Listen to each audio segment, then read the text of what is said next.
नमस्कार, मैं हूं कुमार गजेंद्र। जनपद ऑन द स्पॉट में आपका स्वागत है। आज देश के अंदर संसद पर क्रैकर्स से हुआ हमला, संसद से स्मॉग क्रैकर से जो हमला किया गया, वो आज पूरे देश के अंदर चर्चा का विषय बना हुआ है। खास तौर से कई पार्टियों का रंग देखने को मिला है, जिसमें के पार्टियों के चेहरे से नकाब उतर गया है। आज राहुल गांधी ने जिस तरीके से जो संजय राउत थे, पहले दिन जिन्होंने ये बयान दिया था, उनके बयान को जिस तरीके से कॉपी टू कॉपी करके दिया गया, वो बहुत दुर्भाग्यपूर्ण था। किसी भी लोकतंत्र के अंदर जिस तरीके की चीजें आज राहुल गांधी ने विपक्ष का नेता होते हुए कही, ये सचमुच बहुत शर्मनाक थी और कहीं ना कहीं कांग्रेस के लिए बड़ा झटका साबित होंगी आने वाले समय में, क्योंकि देश की जनता इस तरीके की चीजों को बिल्कुल भी स्वीकार नहीं करेगी। देश में आज जो भी हो, सरकार में कुछ भी चल रहा हो, किसी भी सरकार के अंदर, लेकिन इस तरीके की जो आतंकवादी घटनाएं हैं, चाहे वो कोई भी अंजाम दे, उसको देश की जनता कभी बर्दाश्त नहीं करती है। ये बड़ा मामला है, क्योंकि अगर आपको याद होगा तो दिल्ली के अंदर सीरियल बम धमाकों के बाद जिस तरीके से सोनिया गांधी ने, जो उस टाइम पे कांग्रेस की अध्यक्ष हुआ करती थी, घड़ियाली आंसू बहाए थे बाटला हाउस के अंदर जाकर, वहां सभा करके, उसके बाद कांग्रेस जमीन पे आ गई, शिखर से सिफर पर कांग्रेस पहुंच गई। इसी तरीके से अगर राहुल गांधी ने आज देश की जन भावनाओं को नहीं समझा और इस तरीके की जो लोकसभा में या जिस जहां पर ये संसद के अंदर जो ये घटना हुई, उसको एक तरीके से जस्टिफाई किया है, तो ये एक बहुत दुर्भाग्यपूर्ण बात है और सचमुच कांग्रेस को बहुत बड़ा अब झटका और लगने वाला है, क्योंकि एक समय पर पी चिदम्बरम के मुंह पर जूता फेंकने वाले जर्नैल सिंह को आम आदमी पार्टी ने अपने टिकट पर विधानसभा पहुंचाया था। उस वक्त बहुत सारी चर्चाएं हुई थी। इसी तरीके से जिस तरीके से शरद पवार को रास्ते में रोककर सीढ़ियों पर उनको चाटा मारा गया था एक युवक द्वारा, ये भी उस टाइम, ये सारी चीजें जो चल रही थी, जो जिस जिस तरीके की जो घटनाएं हुई, उनमें सभी में ये कहा गया था ये सभी बेरोजगार युवक हैं, युवाओं में गुस्सा है सरकार के प्रति, यानी कि कांग्रेस इसी हथियार से एक समय पे हलाल हुई थी। आज उसी हथियार का इस्तेमाल कांग्रेस बीजेपी के खिलाफ कर रही है। खैर, ये तो पार्टी पॉलिटिक्स की बात है, लेकिन आखिर सबसे बड़ी बात यह है कि आखिर संसद पर हमला करने वाले कौन लोग थे और क्यों संसद पर हमला हुआ। क्या यह संयोग है कि 7 तारीख को जो गुरपतवंत सिंह पन्नू है, जो भारत की एजेंसियों ने जिसको आतंकवादी घोषित किया हुआ है, जो टेररिस्ट है, और उसने 7 तारीख को एक वीडियो जारी करके ये कहा था कि मुझ पर जिस तरीके से हमला किया गया है, उसका बदला मैं 13 दिसंबर को, जिस दिन पार्लियामेंट पर अटैक हुआ था 2001 में, उसी तरीके से पार्लियामेंट पे हमला कराकर मैं इसका बदला लूंगा। तो क्या ये गुरपतवंत सिंह पन्नू की धमकी को सही माना जाए कि उसने जो धमकी दी थी, उसने अपना काम करके दिखाया, एजेंसियां सोती रही।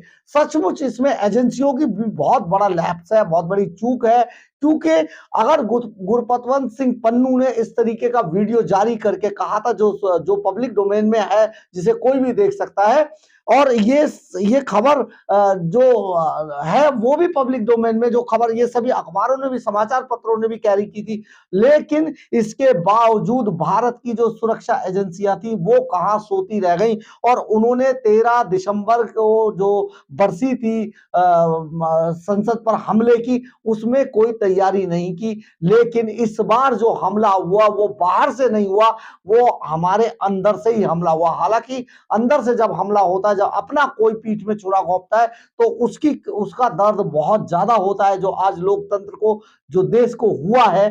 तो लेकिन इसको जोड़ के देखा जा रहा है गुरपतवंत सिंह पन्नू के धमकी से, क्योंकि इन लोगों ने जिस तरीके से ये सारा कार्य को अंजाम दिया और बहुत वेल इस प्लान तरीके से इसको किया गया, यानी कि ये अकेले नहीं है, इनका अभी चेहरा दिखाई दे रहा है। बहुत जल्दी बहुत सारी चीजें सामने आएंगी, कौन लोग इनके पीछे फंडिंग कर रहे थे, कहां से ये चाह रहा था, क्योंकि ललित झा जहां पर रहता है, ललित झा की एक्टिविटीज, जो जिसको अभी मास्टरमाइंड बताया जा रहा है, वो ललित झा वही इस सारे खेल का खिलाड़ी निकला, उसी ने ये सारी चीजें कराई।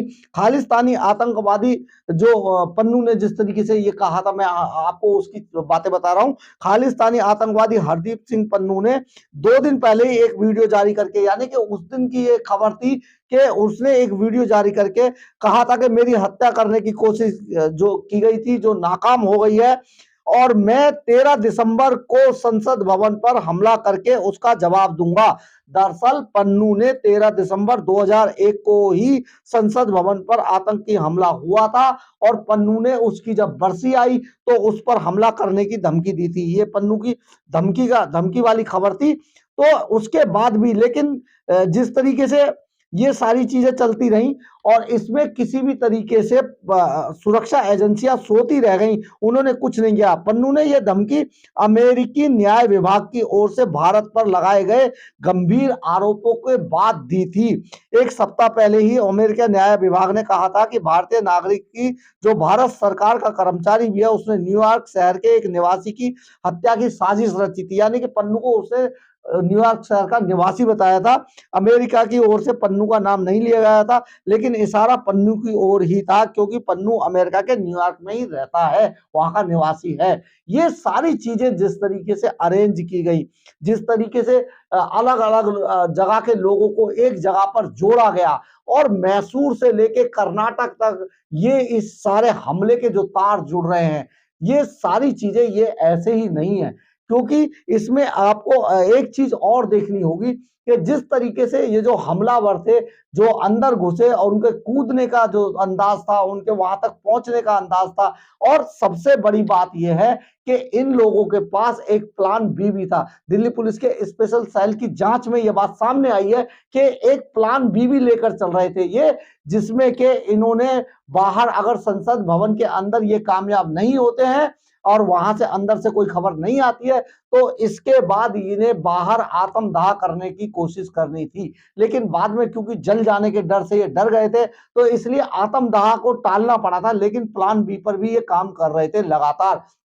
मामला जो भी हो, अब उन पर जिस तरीके की कार्रवाई चल रही है, जिस तरीके की पूछताछ चल रही है, अभी 2 लोगों को और पकड़ के लाया गया जो राजस्थान में थे, और उनको भी ला के अभी उनसे भी पूछताछ की जाएगी। इनके कॉल डिटेल्स निकाले जाएंगे, इनके सीडीआर्स की जांच की जाएगी, इनके लोकेशन की जांच की जाएगी, और इनके पूरे जो भगत सिंह फैंस क्लब इन्होंने एक सोशल मीडिया पे बनाया था, उस पर भी गहन जांच पड़ताल चल रही है। क्योंकि जिस तरीके की ये चीजें लिख रहे थे, जिस तरीके की चीजें समाज में सर्कुलेट कर रहे थे, सचमुच बहुत गंभीर मामला है। और उससे लगता है कि ये तो सिर्फ मोहरे हैं, अभी खिलाड़ी कोई और है जो पर्दे के पीछे है, लेकिन ज्यादा दिनों तक छिपा रह नहीं सकता है। लॉकेट चटर्जी ने भी एक एमएलए के साथ इनका फोटो शो किया है। तो ये सारी चीजें बहुत जल्दी खुलकर सामने आएंगी। लेकिन जो भी हो, अगर विरोध करने के लिए भी ये काम किया गया था, तो सचमुच ये बहुत शर्मनाक काम था।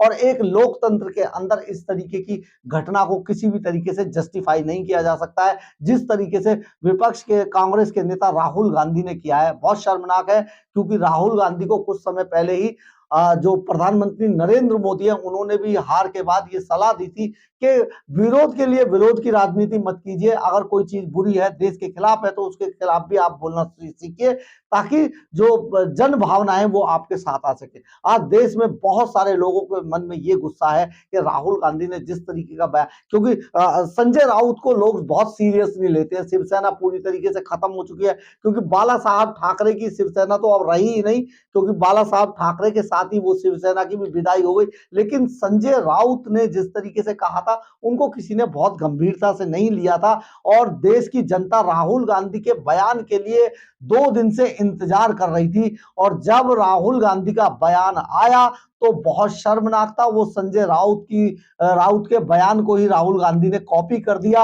और कॉपी उन्हें बहुत महंगी पड़ेगी, क्योंकि नकल करना सचमुच बहुत बड़ा अपराध होता है। कई बार ये अपराध महंगा पड़ जाता है, जो राहुल गांधी और कांग्रेस को महंगा पड़ने वाला है। अगर आपको मेरी खबर अच्छी लगी हो, तो आप इसे लाइक, सब्सक्राइब और शेयर जरूर कीजिएगा।